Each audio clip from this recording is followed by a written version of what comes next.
నమస్కారమండి అందరికీ. అందరూ బాగున్నారా? నమస్కారం అండి. అందరూ బాగున్నారా పిల్లలు?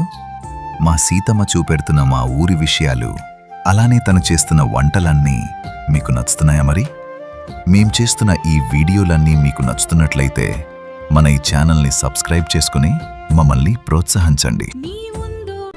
శుభ్రంగా ఉన్న ఇంటి ముంగిట ముగ్గు ఉంటే మహాలక్ష్మి ఆ ఇంట ప్రవేశిస్తుందని నమ్మకం.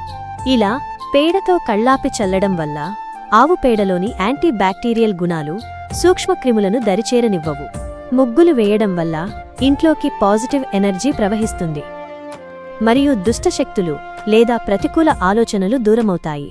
బియ్యపు పిండితో ముగ్గు వేయడం వల్ల చీమలు, పక్షులకు ఆహారం లభిస్తుంది. ఇది భూతదయకు నిదర్శనం. ముగ్గులు వేసేటప్పుడు వంగడం, లేవడం, చేతులు తిప్పడం వల్ల నడుము, వెన్నెముక మరియు కీళ్లకు మంచి వ్యాయామం లభిస్తుంది.